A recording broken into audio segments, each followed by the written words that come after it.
धन्यवाद मान्यवर।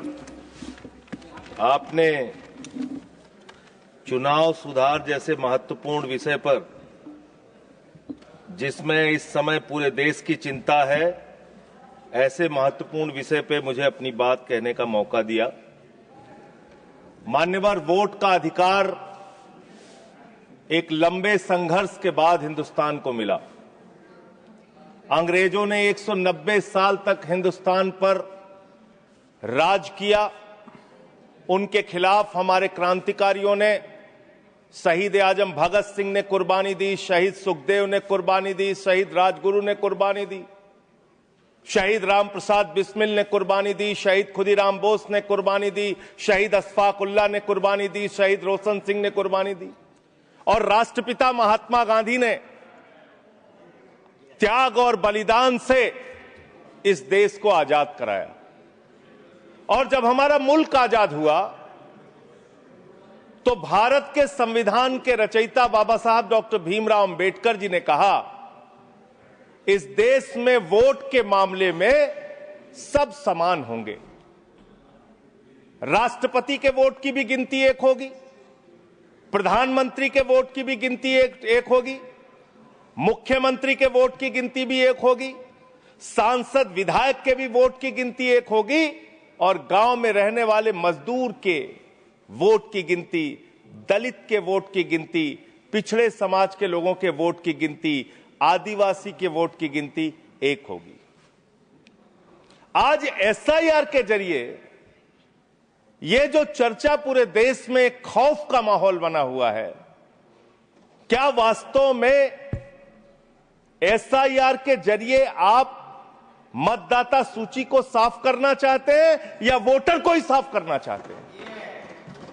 आपका मकसद वोटर को साफ करने का है, आपका मकसद वोट चोरी का है, आपका मकसद मतदाताओं की सूची को सही करने का नहीं है।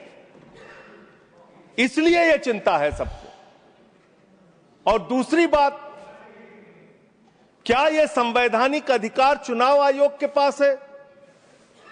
मान्यवर, बाबा साहब डॉक्टर भीमराव अंबेडकर जी ने जो देश का संविधान लिखा, हालांकि आपको गांधी से भी समस्या है, अंबेडकर से भी समस्या है, आपकी नेता प्रज्ञा ठाकुर तो राष्ट्रपिता महात्मा गांधी के बारे में अपशब्दों का इस्तेमाल करती हैं।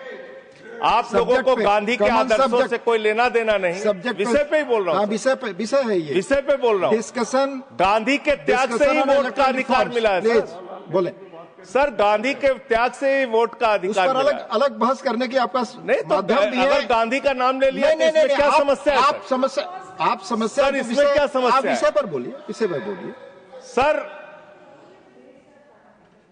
बाबा साहब डॉक्टर भीमराव अंबेडकर जी ने जो संविधान लिखा, उस संविधान की धारा 327 क्या कहती है? Power of parliament to make provision with respect to elections to legislatures subject to the provisions of this constitution, parliament from time to time by law make provision with respect to all matters relating to or in connection with elections to either house of parliament or to the house of or either house of the legislature of a state, including the preparation of electoral rolls, the delimitation of constituencies and all other matters necessary of securing the due constitution of such house or houses। इसको हिंदी में भी पढ़ देगा जरूर। भारत के संविधान की धारा 327 कहती है, इस संविधान के प्रावधानों के अधीन रहते हुए संसद समय समय पर विधि द्वारा संसद के किसी भी सदन या किसी राज्य के विधानमंडल के सदन या किसी सदन के चुनाव से संबंधित सभी मामलों के संबंध में प्रावधान कर सकती है, जिसमें मतदाता सूची तैयार करना, निर्वाचन क्षेत्रों का परिसीमन करना और ऐसे सदन या सदनों के विधिवत गठन को सुनिश्चित करने के लिए आवश्यक अन्य सभी मामले शामिल हैं। यानी कि चुनाव के मतदाता सूची बनाने से लेकर, परिसीमन करने से लेकर चुनाव संपन्न कराने तक का जो अधिकार चुनाव आयोग को मिलता है वो धारा 327 के तहत मिलता है, संविधान के तहत मिलता है, उसी के तहत चुनाव आयोग काम करेगा। चुनाव आयोग कोई राजनीतिक पार्टी नहीं है, उसको चुनाव नहीं लड़ना है। चुनाव लड़ना है राजनीतिक पार्टियों को। राजनीतिक पार्टियां बैठती हैं पार्लियामेंट में और संविधान के मुताबिक जो 327 के तहत पावर चुनाव आयोग को दी जाएगी, उसी के तहत चुनाव संपन्न होगा। अब आगे आ जाइए सर। अब लोक प्रतिनिधित्व कानून 1950 क्या कहता है, जिसमें मतदाता सूची का जिक्र है। इसमें साफ तौर पे लिखा हुआ है, इसकी धारा 20 उपधारा 3 में अंतर्विष्ट किसी बात के होते हुए भी निर्वाचन आयोग किसी भी निर्वाचन क्षेत्र या निर्वाचन क्षेत्र के भाग के लिए निर्वाचक नामावली में ऐसी रीति में जिसे वह ठीक समझे विशेष पुनरीक्षण के लिए निर्देश उन कारणों से जो अवलिखित किए जाएंगे किसी भी समय दे सकेगा। कारण अवलिखित किए जाएंगे, ये साफ तौर पे यहां लिखा हुआ है। एसआईआर आप क्यों करा रहे हैं, ये कारण आपको देश को बताना पड़ेगा, ये कारण आपको देश के सामने रखना पड़ेगा। ऐसे नहीं कि हम तुगलक हो गए हैं, हमारे दिमाग में सनक आ गई है, हम पूरे देश में एसआईआर कराएंगे। संसदीय शब्दों का ही इस्तेमाल करिए। शब्दों का नहीं सर, प्लीज सर। इसमें क्या गलत मैं कह रहा हूं? क्या तुगलकी फरमान जारी करके एसआईआर कराया जा सकता है? पॉइंट ऑफ ऑर्डर क्या है? पॉइंट ऑफ ऑर्डर किस रूल के तहत? 238 सर। हाँ बोलिए। Clause 5, reflect upon the conduct of persons in high authority unless the discussion is based on a substantive motion. I have already intervened. Please take your seat. हाँ माननीय संजय जी बोलिए आप। Sir, मैं ये कह रहा हूं कि चुनाव आयोग को चुनाव नहीं लड़ना है सर, कानून बनाना है संसद को और उन नियमों का पालन करवाना है चुनाव आयोग को। तो आपको जब ये ताकत ही नहीं है एसआईआर की, एसआईआर कराने की ताकत ही नहीं है, आप किसी विशेष परिस्थिति में कारण लिखकर तब आप किसी क्षेत्र का, मात्र किसी क्षेत्र का आप एसआईआर करा सकते हैं, पूरे देश का एसआईआर आप नहीं करा सकते। दूसरी बात सर, आते हैं बिहार के ऊपर। उससे पहले मैं थोड़ा जिक्र दिल्ली के चुनावों का कर लूं। दिल्ली के अंदर मान्यवर, मैं एक चीज आपको स्पष्ट कर दूं माननीय संजय सर, जी। हाँ मैं समय दूंगा, मेरा टाइम। माननीय चेयरमैन ने यह बहस शुरू होने के समय ही 3 चीजें बहुत स्पष्ट की थी। उसमें एक ये भी बताया था कि honourable members, I would like to remind you that matters concerning a special intensive revision of electoral laws in various states are presently sub judice and under education of the Supreme Court of India. In this context, your attention is invited to Rule 238(1) of the Rules of Procedure and Conduct of Business in the Council of States, which states that a member while speaking shall not refer to any matter of fact on which a judicial decision is pending. Already judicial decision pending. Judicial decision पे तो मैं बात ही नहीं कर रहा हूं। Anything by you breach, sir जो प्रक्रिया संपन्न हो गई मैं उसकी और आपका इशारा कर रहा हूं डिसीजन की तरफ। सर चुनाव सुधार, मैं सुप्रीम कोर्ट के बारे में कोई बात ही नहीं कर रहा हूं सर। यू आर डिस्कसिंग ऐसा, मैं तो सिर्फ प्रोसेस के बारे में बात कर रहा हूं। मैंने आपको बता दिया, प्लीज आप बोले। सर देश में जो दिल्ली का जो चुनाव हुआ सर, उस दिल्ली के चुनाव में हमने बार बार शिकायत की चुनाव आयोग से। चुनाव आयोग चुनाव के दौरान दी गई शिकायतों को गंभीरता से लेने और उसका निस्तारण करने के लिए बना है। दिल्ली के अंदर जो नई दिल्ली कॉन्स्टिट्यूएंसी है, अरविंद केजरीवाल जी की कॉन्स्टिट्यूएंसी, वहां पर सर चुनाव शुरू होने से पहले ही 42,000 वोट काट दिए गए। 42,000 वोट काट दिए गए। उसका कोई कारण पता नहीं क्यों काट दिए गए, वो 42,000 वोट काट दिए गए। मान्यवर, इसी विधानसभा के क्षेत्र में लोकसभा के चुनाव में जिन मंत्रियों के घर में 3 वोट था, जिन सांसदों के घर में 5 वोट था, वहां किसी के घर में 33 वोट हो गया, किसी के घर में 26 वोट हो गया, किसी के घर में 22 वोट हो गया। और इसका सारा प्रमाण मान्यवर हम लोगों ने चुनाव आयोग को लिख कर दिया। तो आप तो कहते हैं मुसलमान देश की आबादी बढ़ा रहे हैं, आप तो 6-6 महीने में 18-18 साल के बच्चे बढ़ा ले रहे हैं, 33-33 वोट बढ़ा ले रहे हैं। ये कहां से आ रहे हैं? ये कहां से आ रही है? आबादी आपकी कैसे बढ़ रही है? दिल्ली में पूरी तरीके से आपने चुनाव का घपला किया, जिसका हम लोगों ने लिखित शिकायत दी थी।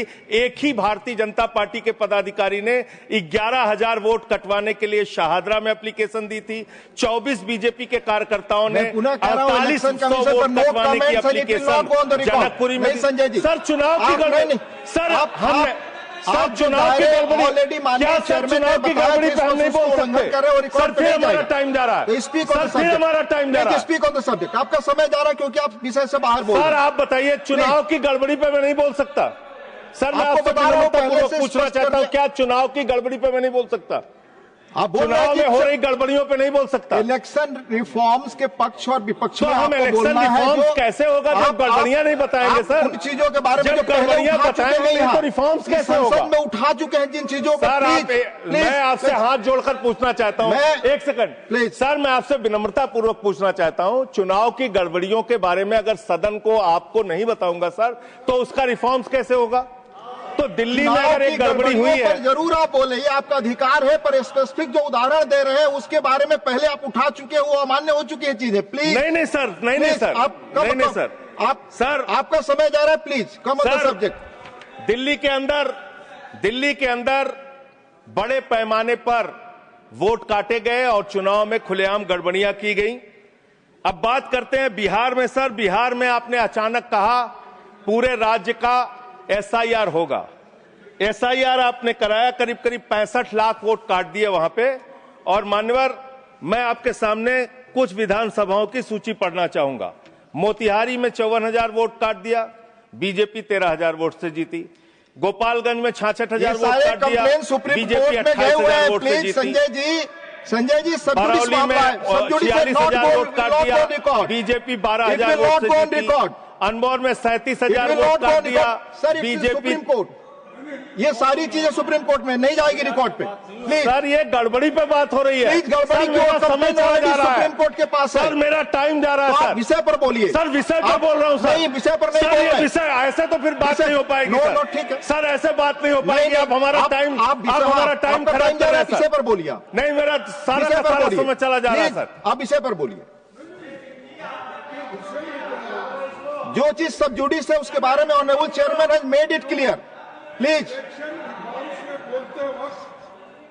इलेक्शन में ऐसे गड़बड़ियां होते हैं, उसको क्या करना चाहिए ये बता रहे हैं। ये सारे कंप्लेंट माननीय LOP सुप्रीम कोर्ट के पास है। ये सब जुडिस मामला है, इस पर मैं अलाउ नहीं करूंगा। ऑलरेडी चेयरमैन ने कहा दिया। माननीय संजय सिंह, आपका समय जा रहा है। आप माननीय सर, आप बोलने ही नहीं दे रहे हैं। फिर ऐसे बोलने नहीं दे रहे हैं। आप कानून सर चुनाव की गड़बड़ियों के बारे में नहीं बोलेंगे? आप संवैधानिक मर्यादा चुनाव की गड़बड़ियों के बारे में नहीं बोलेंगे? चेयर पर आरोप करेंगे, ये आपको फ्रीडम है। आप कुछ भी कह सकते हैं नियम कायदे के बाहर जाकर के। ठीक है सर। दूसरी बात सर, प्लीज, EVM का इस्तेमाल देश के अंदर शुरू हुआ। प्लीज। और जब EVM का इस्तेमाल शुरू हुआ अपनी जगह बैठे, तो देश में तमाम बहस शुरू हुई। और EVM के ऊपर सबसे पहला किसी ने सवाल उठाया तो उस व्यक्ति का नाम है GVL नरसिम्हा। उन्होंने बाकायदा किताब लिखी है कि लोकतंत्र के ऊपर खतरा है ये EVM। और उसके बारे में लाल कृष्ण आडवाणी जी ने उनकी किताब के प्रशंसा करते हुए और EVM पे सवाल होते हुए, अब इस पे भी समस्या है, इस पे भी। तो उस पे पूरा EVM के ऊपर सबसे पहले इन लोगों ने सवाल उठाया। EVM किन किन देशों में था और कहां कहां बैन हो गया, मैं पढ़ के बता दे रहा हूं। जिन जिन देशों में बैन हो गया, जर्मनी में, नीदरलैंड में, आयरलैंड में, UK में, फ्रांस में, पुर्तगाल में, इटली में, ऑस्ट्रेलिया में, नॉर्वे में, कनाडा में, बेल्जियम में, साउथ कोरिया में, इन तमाम देशों में EVM था। EVM बंद हो गया। लेकिन मुझे एक मन में शंका होती है जो आपके माध्यम से उधर बैठे हुए लोगों से पूछना चाहता हूं। प्रधानमंत्री जी का आप बहुत गुणगान करते हैं। आप कहते हैं प्रधानमंत्री जी बहुत लोकप्रिय हैं, प्रधानमंत्री जी की लोकप्रियता चमक रही है, वो महामानव हैं, विश्व गुरु हैं। तो ये कौन सी लोकप्रियता है प्रधानमंत्री जी की कि भाई प्रधानमंत्री जी की कौन सी लोकप्रियता है कि ईवीएम से चुनाव कराएंगे तो लोकप्रियता कायम रहेगी, बैलेट से चुनाव कराएंगे तो लोकप्रियता खत्म हो जाएगी। अरे भैया, दोनों में अगर लोकप्रियता कायम है तो बैलेट से चुनाव करा लो, उसमें भी पता चल जाएगा कितने लोकप्रिय है प्रधानमंत्री जी, कितनी लोकप्रिय है भारतीय जनता पार्टी, कितने लोकप्रिय हैं आप लोग, ये आपको पता चल जाएगा। दूसरी बात मान्यवर, दूसरी बात, आपने अभी मैंने सुना कि डिटेंशन सेंटर बनाएंगे घुसपैठियों के लिए, और यह कहा गया कि इस पूरी चुनाव की प्रक्रिया के तहत जो लोग पकड़े जाएंगे घुसपैठिए, उनको उस डिटेंशन सेंटर में रखा जाएगा। मैं आपके माध्यम से इस सरकार से पूछना चाहता हूं, 11 साल से इस देश में ट्रंप की सरकार तो है नहीं, न बराक ओबामा की सरकार है, न बाइडेन की सरकार है, यहां पर प्रधानमंत्री नरेंद्र मोदी जी हैं और गृह मंत्री अमित शाह जी हैं। आपने 11 साल में कितने घुसपैठिए हिंदुस्तान से भगाए, इसके बारे में आंकड़ा दीजिए सदन को आप जानकारी दीजिए। आप बिहार जाते हैं, वहां घुसपैठिया चिल्लाते हैं, झारखंड जाते हैं, वहां घुसपैठिया चिल्लाते हैं, दिल्ली आते हैं, वहां घुसपैठिया चिल्लाते हैं, हरियाणा जाते हैं, वहां घुसपैठिया चिल्लाते हैं, महाराष्ट्र जाते हैं, वहां घुसपैठिया चिल्लाते हैं, आसाम जाते हैं, वहां घुसपैठिया चिल्लाते हैं, घुसपैठिया पकड़ नहीं पाते। यह कौन सा घुसपैठिया है? जहां पर चुनाव होगा वहां आपको घुसपैठिया मिल जाते हैं, आप पूरा चुनाव उसके ऊपर करते हैं। कितने घुसपैठिया बिहार में मिले, इसको बताइए, देश को, इस सदन में बताइए। मैं आपको बताना चाहता हूं मान्यवर, मात्र 315 वहां पर विदेशी नागरिक मिले, जिसमें 78 मुसलमान थे, बाकी नेपाल के हिंदू थे। उसको आप इसलिए आंकड़ा नहीं जारी कर रहे हैं, 65 लाख में सिर्फ 315 मिले। आपकी छाती पे तो सांप लौटने लगा, आपको तो मजा आया नहीं। आप डिटेंशन सेंटर बना रहे हैं उत्तर प्रदेश में। डिटेंशन सेंटर का पता है आपको? कानून, अंतर्राष्ट्रीय नियम। आपको स्कूल बनाने के लिए पैसा नहीं है, आपको अस्पताल बनाने के लिए पैसा नहीं है, मिड डे मील में आप बच्चों को नमक रोटी खिला रहे हैं, नौजवानों को रोजगार देने के लिए आपके पैसा नहीं है, खाद की बोरी देने के लिए पैसा नहीं है। आप कह रहे हैं आप अपनी सनक को पूरा करने के लिए डिटेंशन सेंटर बनाएंगे, जहां पे घुसपैठियों को रखेंगे, उनको फ्री बिजली, फ्री पानी, फ्री एजुकेशन, रहने का घर, सड़क, सब आप अपने पैसे से देंगे, देश की जनता के पैसे से देंगे। इसलिए मैं आपके माध्यम से सरकार को चेतावनी देना चाहता हूं, अगर कोई बांग्लादेशी मिले, कोई पाकिस्तानी मिले, कोई अफगानिस्तानी मिले, तो उसको उसके देश वापस भेज देना।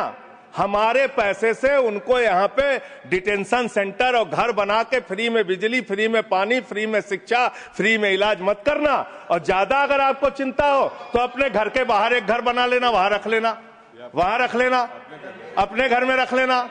हम लोगों का पैसा मत बर्बाद करो अपनी सनक के चक्कर में, अपने सनक के चक्कर में। दूसरी बात, सनक शब्द असंसदीय शब्द ना बोले। नहीं सर, सनक सर क्या क्या बोलते हैं ये लोग, किसको किसको गाली नहीं देते हैं। संसदीय शब्द ही बोलना है, और आपको भी बोलना है सर।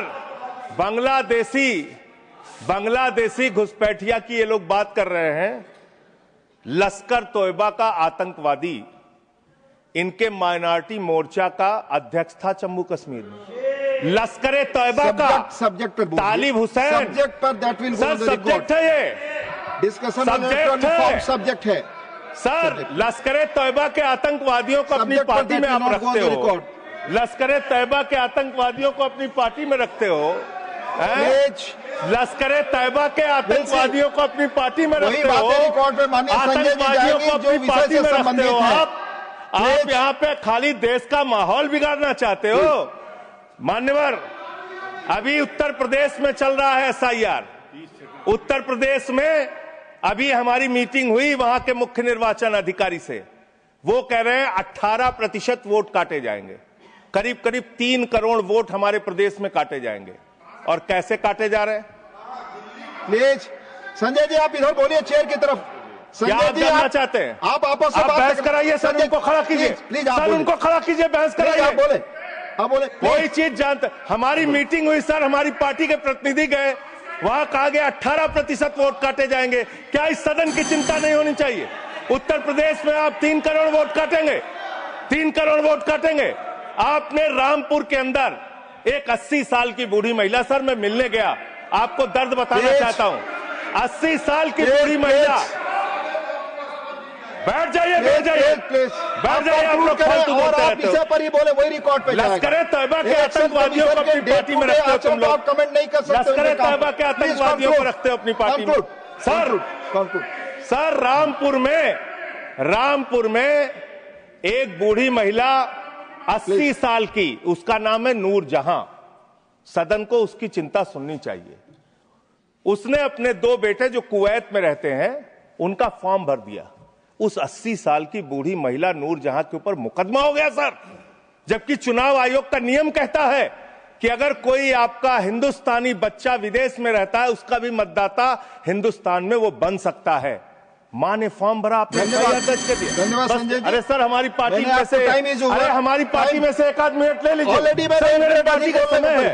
1 मिनट अधिक दिया सर। मैं दल का नेता हूं, मेरे पास अधिक दिया। सर मैं पार्टी का नेता हूं, मेरे पास टाइम है। ऑलरेडी 1 मिनट अधिक दिया। टाइम है सर। आपने लिखकर पहले नहीं दिलवाया। तो हम टाइम हमारे में से काट लीजिएगा, हमारे में से टाइम काट लीजिएगा। आप जल्दी बोलिए। 1 मिनट मुझे और दीजिए। आप 1 मिनट में कंक्लूड सर मैं अंत में यही कहना चाहता हूं, आपके इस जोर दबाव के चक्कर में हिंदुस्तान के 35 बीएलओ अब तक अपनी जान गंवा चुके हैं। ये सदन, अरे कहां मंत्री जी, आपको कैसे पता चलेगा? इस सदन को श्रद्धांजलि देना चाहिए। उन 35 लोगों की हत्या की है आप लोगों ने। सर सेक्रेटरी जनरल, उन बीएलओ की हत्या के जिम्मेदार ये लोग हैं। सर धन्यवाद। Nothing is going on record. Please आपका समय ओवर हो गया।